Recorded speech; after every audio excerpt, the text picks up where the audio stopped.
Pine-pressure umano ng ilang malapit sa Malacanang si Senate President Manny Villar para itigil na ng Senado ang investigasyon sa ZTE scandal. Ang pahaging para ay baka matulad siya sa sinapit ni Congressman Jose de Venecia. Nakatutok si Tina Panganiban Perez. Senator Lacson. Thank you, Mr. Chair. Marami ng opisyal ng gobyerno at malalapit sa palasyo ang nadawit na sa pagdinig ng Senado sa ZTE. Kaya si Senate President Manny Villar kung ano-anong pressure na raw ang natatanggap para ihinto ang investigasyon. May mga tumatawag daw sa kanya o di kaya isinisingit sa mga kwentuhan nila. May pahaging pangaraw na baka matulad siya kay dating House Speaker Jose de Venecia.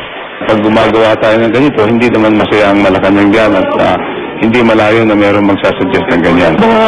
Tanong lang na hanggang kailan ba yan o hanggang saan naabutin yan, kailangan ba yan, di ba nakakagulo lamang yan?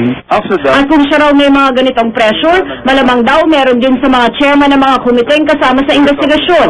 Ang ilan daw sa mga namemressure sa kanya, mga kilala pa niya. to be fair, wala naman direct sa First Family.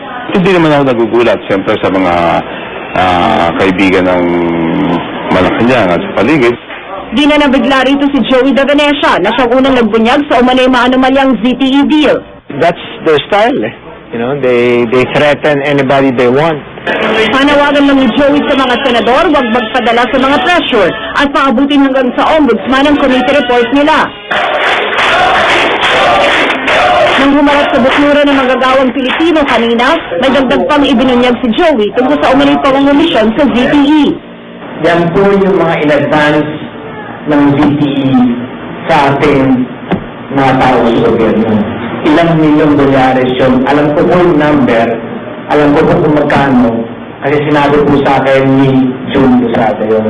Punersa po ako ni Chairman Abalos na pumunta po sa China. Alam niyo po magkano ang binigay kay Chairman Abalos para nakita lang yung mukha ko doon sa ZTE? 100 milyong piso. Nasa Bacolod ngayon si Abalos kaya sa telepono lang namin siya nakausap. Natatawa lang daw siya sa kung ano-anong paratang na ibinibintang sa kanya. Hindi raw niya maintindihan kung bakit pilit na ibinibintang sa kanya ang pangungumisyon sa ZTE. Tina Panganiban Perez, nakatutok, 24 oras.